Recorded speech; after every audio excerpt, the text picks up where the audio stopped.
Bom dia, meus irmãos. Graça e paz do nosso Senhor Jesus Cristo. De fato, é sempre bom tirar umas férias, mas com certeza é muito melhor voltar. Então, graças a Deus, porque estamos aqui com os irmãos. O texto do nosso sermão de hoje é o texto do Santo Evangelho, em São Lucas, no capítulo 20, verso de número 9 até o verso de número 20. Evangelho de São Lucas, capítulo 20. Do verso de número 9 até o verso de número 20. E assim diz a santa palavra do nosso Senhor. A seguir, passou Jesus a proferir ao povo esta parábola. Certo homem plantou uma vinha, arrendou-a a lavradores e ausentou-se do país por prazo considerável. No devido tempo, mandou um servo aos lavradores para que lhe dessem do fruto da vinha. Os lavradores, porém, depois de o espancarem, o despacharam vazio. Em vista disso, enviou-lhes outro servo, mas eles também a este espancaram, e depois de o ultrajarem, o despacharam vazio. Mandou ainda um terceiro, também a este, depois de o ferirem, expulsaram. Então disse o dono da vinha: que farei? Que farei? Enviarei o meu filho amado, talvez o respeitem. Vendo, porém, os lavradores, arrazoaram entre si, dizendo: este é o herdeiro, matemo-lo, para que a herança venha a ser nossa. E lançando fora da vinha, o mataram. Que lhe farás, pois? Que lhes fará, pois, o dono da vinha? Virá, exterminará aqueles lavradores e passará a vinha a outros. Ao ouvirem isto, disseram: tal não aconteça. Mas Jesus, fitando-os, disse: que quer dizer, pois, o que está escrito? A pedra que os construtores rejeitaram, esta veio a ser a principal pedra angular. Todo o que cair sobre esta pedra ficará em pedaços, e aquele sobre quem ela cair ficará reduzido a pó. Naquela mesma hora, os escribas e os principais sacerdotes procuravam lançar-lhe as mãos, pois perceberam que, em referência a eles, dissera esta parábola, mas eles temiam o povo.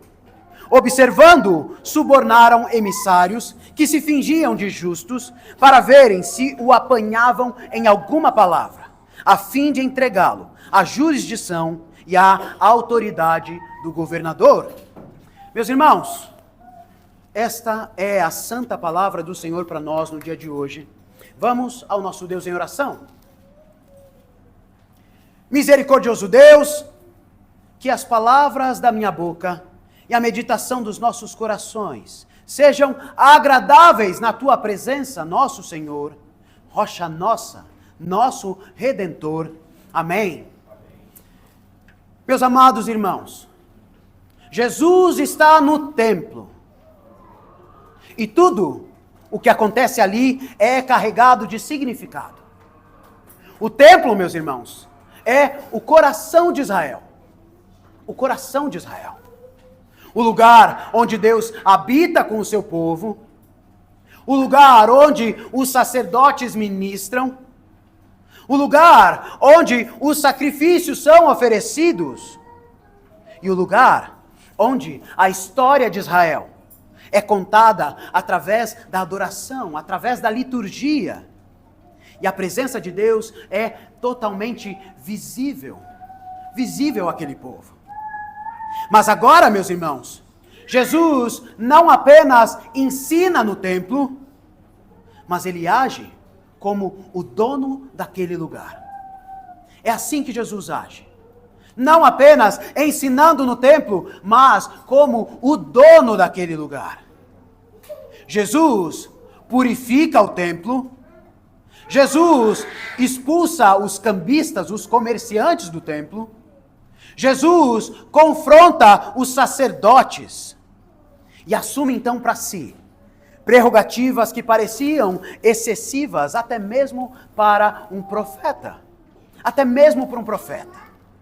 Então, meus irmãos, em meio a tudo isso, os líderes de Israel, vêm até Jesus e perguntam a ele: com que autoridade?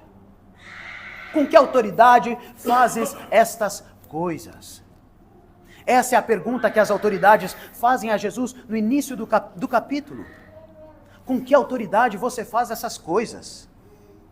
Mas Jesus não responde diretamente a eles. E em vez disso, ele conta uma parábola.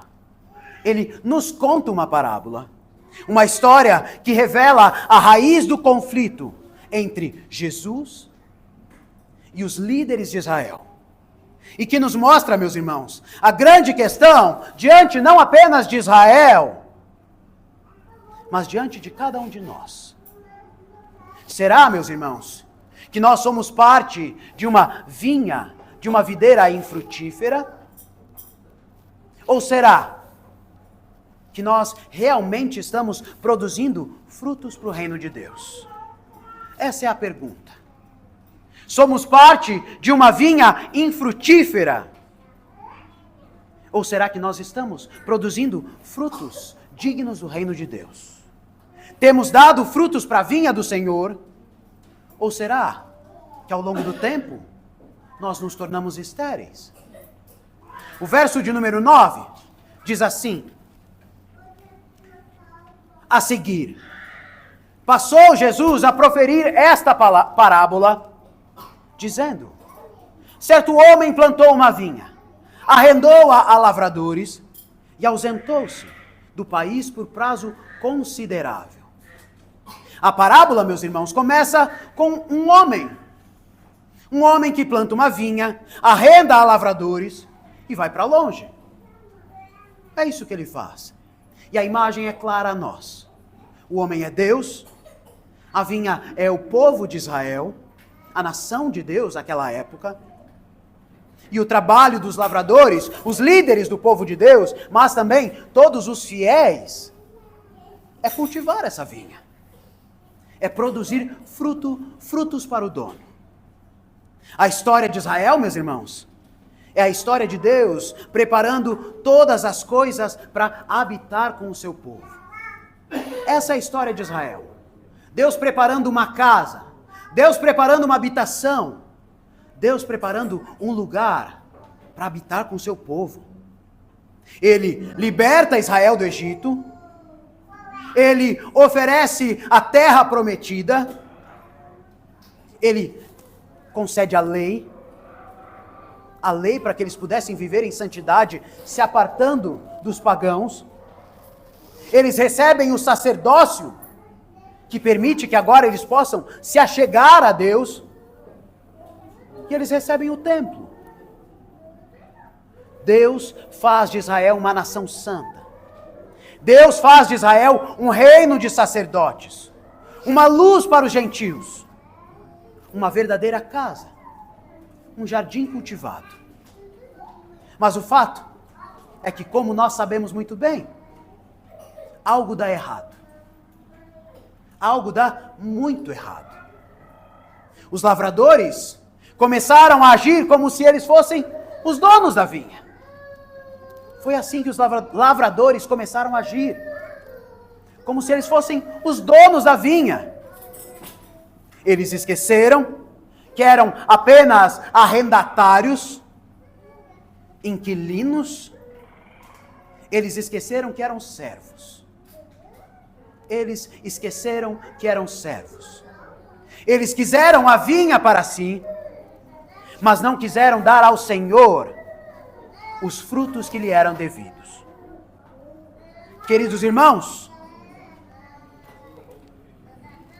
essa é a grande tragédia da vinha infrutífera.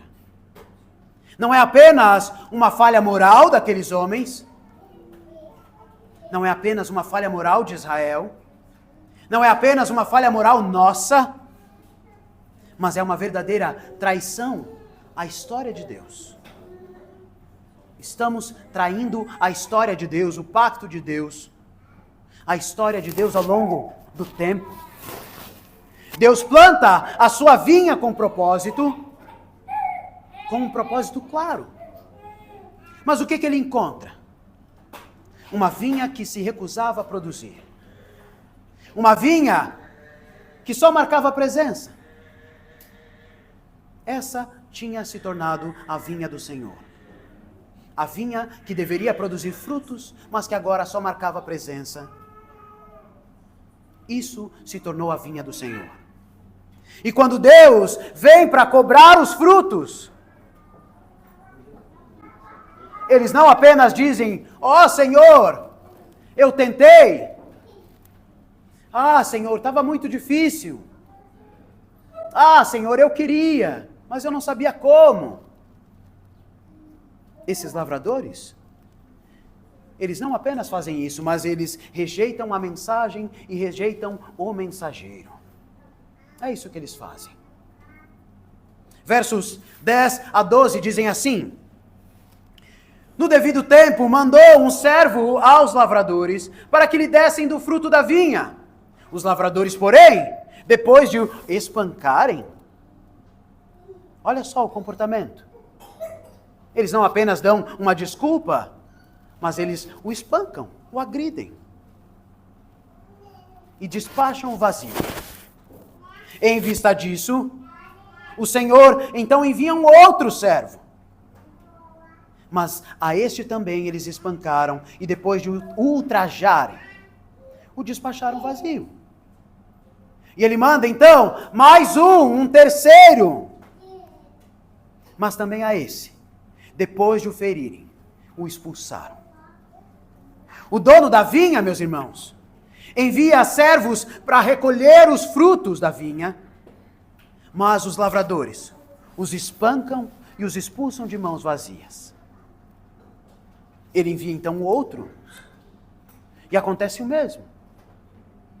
E ele envia então um terceiro, como se já não fosse suficiente. E novamente é o que acontece. Esses servos são profetas do Senhor, enviados por Deus ao longo da história para chamar Israel ao arrependimento, para lembrar ao povo que ele pertence a Deus. Mas como Israel trata os profetas de Deus? Como? Jeremias foi preso, Isaías, segundo a tradição, foi cerrado no meio. João Batista, mais cedo, é decapitado. É dessa forma que o povo de Deus tratou e trata os profetas do Senhor. É dessa forma. E aqui, meus irmãos, nós vemos que a infertilidade da vinha não é apenas ocasional. Não é uma coisa que simplesmente aconteceu, mas é intencional. Intencional. Aqui nós vemos que a infertilidade da vinha é intencional. É um ato de rebelião contra o dono da vinha, meus irmãos. Deus não apenas encontra uvas azedas, podres. Não é isso que ele encontra. Ele encontra lavradores violentos. Lavradores violentos que se recusam a entregar aquilo que é do Senhor. É isso que Deus encontra. É isso que os servos do Senhor encontram. Lavradores violentos que se recusam a entregar aquilo que é do Senhor. E quanto a nós? Quanto a nós? Sejamos honestos conosco e uns com os outros, meus irmãos. Temos produzido os frutos que Deus espera de nós? Temos trabalhado os dons que Deus concedeu a nós e colocado a serviço da sua vinha? Ou a serviço de quem estão os nossos dons? Deus nos planta nesse mundo, nos dá a sua palavra, nos enche com o seu espírito e nos cerca de bênçãos. Mas será que nós estamos respondendo com gratidão? Respondendo com obediência? Respondendo com transformação? Será que se nós olharmos, talvez para um ano atrás, será que nós avançamos? Ou será que nós continuamos no mesmo lugar, do mesmo jeito, ou piores? Como nós estamos? Será que nós estamos vivendo como se a vida pertencesse ao Senhor da vinha? Ou será que a nossa vida pertence a nós mesmos? Sem considerar que um dia o dono da vinha virá para cobrar aquilo que lhe pertence. E o texto continua. Versos 13 e 14 dizem assim: Então disse o dono da vinha: Que farei? O que eu faço diante disso? Enviei 3 servos, os 3 foram violentados. O que eu faço? Enviarei o meu filho amado. Pensem no amor de Deus. Pensem na graça de Deus. Quem em sã consciência enviaria empregados, perceberia que eles não foram bem tratados, e aí diria: agora eu vou mandar o meu filho. Quem faria esse tipo de coisa? Quem de nós faria esse tipo de coisa? Verso 14. Vendo, porém, os lavradores, arrazoavam entre si, dizendo: Este é o herdeiro. Vejam só, agora não são apenas os servos, mas esse é o herdeiro. Vamos matá-lo. Vamos matá-lo, para que a herança venha a ser nossa. Depois de tanta rejeição, meus irmãos, Deus faz algo totalmente impensável. Depois de tanta rejeição, Deus faz algo impensável. Ele envia o seu filho e diz: talvez o respeitem. Talvez honrem o meu filho. Essa é a loucura do amor do nosso Deus, meus irmãos. Essa é a loucura do amor do nosso Deus. Depois de ver os seus servos sendo rejeitados, o que qualquer pai faria? Qualquer senhor faria. Vou tirar esses caras daqui. Talvez destruí-los, matá-los. É isso que qualquer um de nós faria. Deus poderia ter destruído aqueles lavradores imediatamente, mas o fato é que ele escolhe enviar o seu próprio filho. E ele dá uma última oportunidade. Deus escolhe enviar a si mesmo. A si mesmo. E aqui, meus irmãos, está o clímax da parábola. Os lavradores não apenas rejeitam o filho, mas agora eles conspiram em matá-lo, para matá-lo. A vinha, que até então era apenas infrutífera, agora ela se torna uma vinha homicida. É isso que ela se torna. A vinha que antes era apenas infrutífera, estéril, agora ela se torna uma vinha homicida.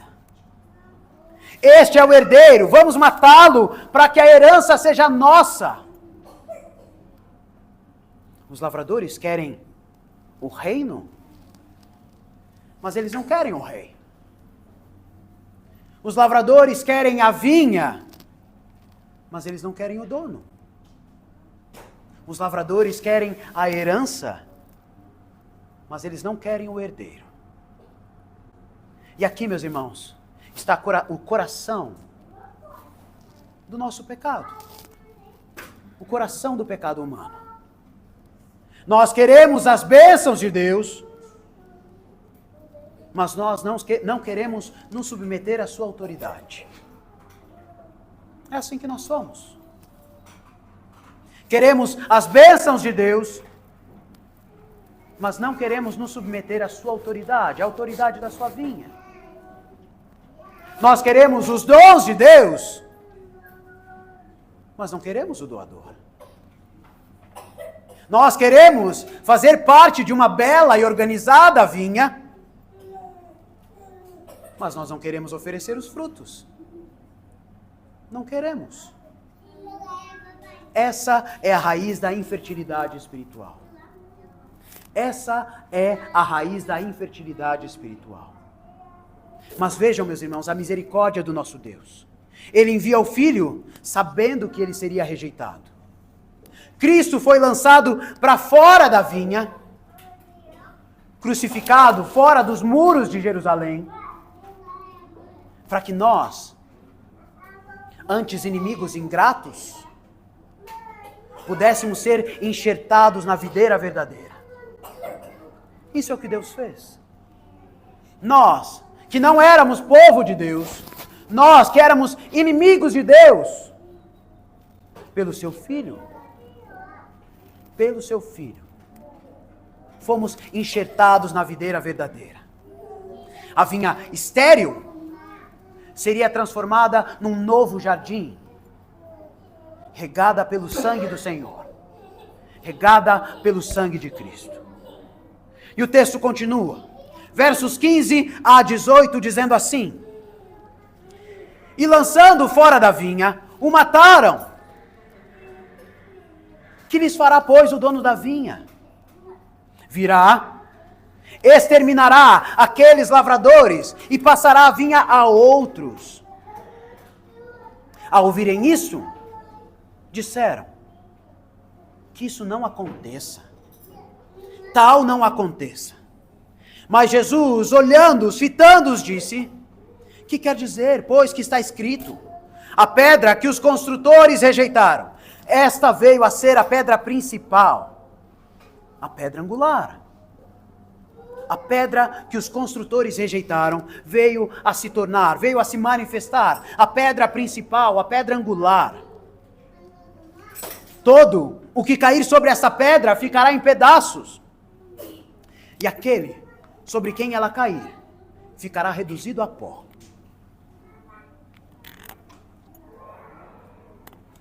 A essa altura, meus irmãos, os líderes de Israel, o povo de Israel, já havia entendido que Jesus estava falando deles.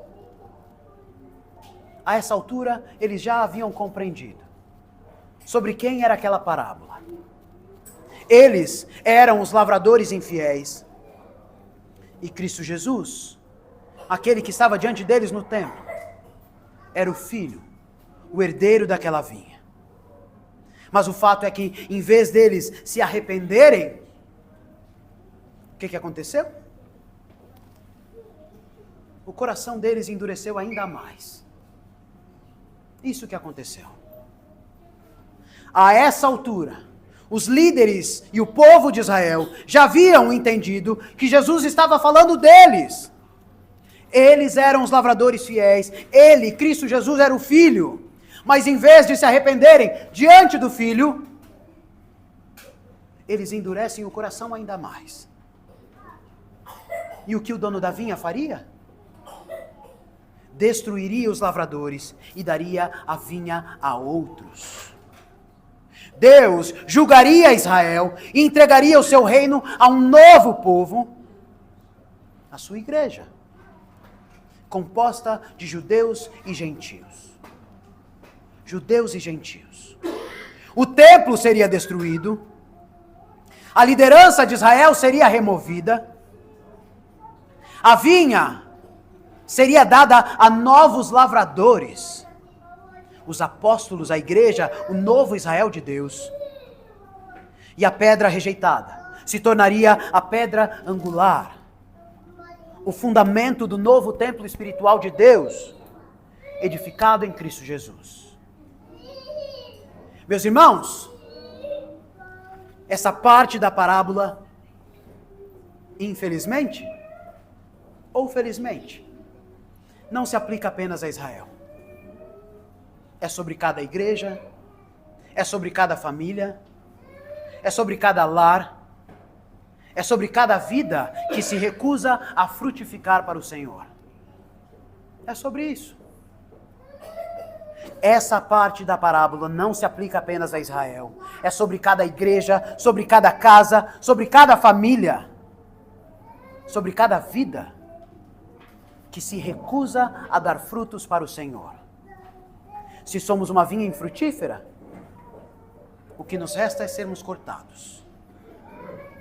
E assim, Jesus conclui a parábola citando o Salmo 118, que diz: a pedra que os construtores rejeitaram, esta veio a ser a pedra principal. O filho rejeitado se torna o fundamento do novo templo de Deus. Mas essa pedra, ela tem dois efeitos. Dois. Para aqueles que confiam nela, é uma pedra de sustentação. É um alicerce firme. Para aqueles que nela confiam, para aqueles que nela frutificam, ela é uma pedra de sustentação, um alicerce firme. Mas para aqueles que a rejeitam, ela é uma pedra de tropeço. Uma pedra de tropeço. Todo o que cair sobre essa pedra será despedaçado. Vejam a dureza. Vejam a dureza da palavra do Senhor Jesus Cristo. Todo o que cair sobre essa pedra será despedaçado. E aquele sobre quem ela cair ficará reduzido a pó. Reduzido a pó. Palavras do Senhor Jesus Cristo. Ou seja, meus irmãos, não há neutralidade diante da pedra angular. Ou nós somos edificados sobre Cristo, ou nós seremos esmagados por Ele. Essa é a verdade. Essa é a realidade. Ou nós somos edificados em Cristo, sobre Cristo, e damos fruto para Cristo, ou nós seremos esmagados. E é isso que nos resta. Não basta, meus irmãos, ter uma história religiosa e bonita, como Israel tinha. Não basta estar temporariamente na vinha. Não basta. É preciso estar enraizado na videira. E se você está na videira, é inevitável que você dê frutos. Inevitável. A questão final e central dessa parábola é bastante clara. O que nós faremos, meus irmãos, com a vinha do Senhor? O que nós faremos com a vinha do Senhor? A vinha não existe para si mesma. É muito legal, ou talvez nem tão legal.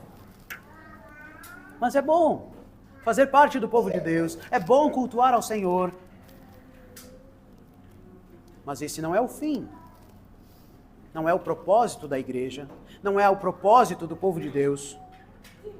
A vinha não existe para si mesma. Ela existe para dar frutos para o Senhor. Deus sempre procura frutos. E Ele visita a sua vinha. Não apenas no final dos tempos, mas domingo após domingo. Domingo após domingo, o Senhor visita a sua vinha para receber os seus frutos, para perceber e receber o louvor, a adoração, os nossos bens, as nossas vidas. Domingo após domingo, o Senhor vem à sua vinha para buscar os seus frutos. Ele vem ao seu jardim, à sua igreja, e Ele pergunta: onde estão os seus frutos? Onde estão? O que você tem feito com os dons que o Senhor te concedeu? Cadê o resultado? Cadê os frutos? Onde está o perdão? Onde está a justiça? Onde está o amor ao seu próximo? Onde está a sua santidade? Eu lhe dei o Espírito Santo. Eu dei o meu filho por você. Onde está a sua santidade?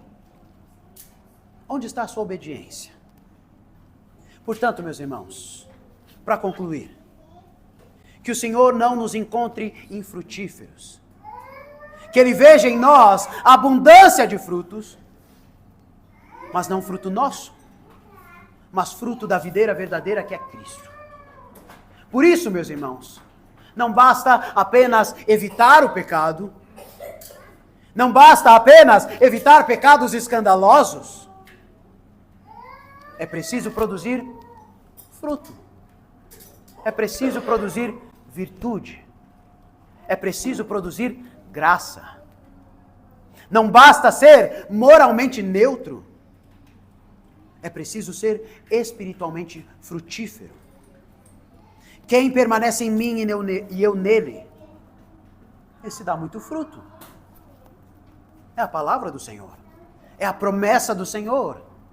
Quem permanece em mim e eu nele, esse dá algum fruto, esse não dá fruto nenhum, esse dá muito fruto. É isso que Cristo diz. Assim, meus irmãos, permaneçamos em Cristo. Permaneçamos em Cristo. Deus enviou o seu Filho amado por nós, que não merecíamos coisa boa alguma dele.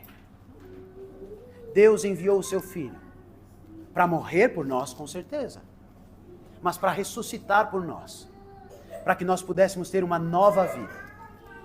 E essa nova vida é uma vida com frutos novos. Portanto, meus irmãos, permaneçamos em Cristo. Sejamos a vinha que floresce, a vinha que frutifica, a vinha que honra o Filho e aguarda o Senhor com temor e esperança, a cada domingo, mas também para todo o sempre. E que a paz de Deus, que excede todo o nosso entendimento, guarde os nossos corações, as nossas mentes em Cristo Jesus, para darmos fruto para Cristo Jesus. Em nome do Pai, do Filho e do Espírito Santo. Amém.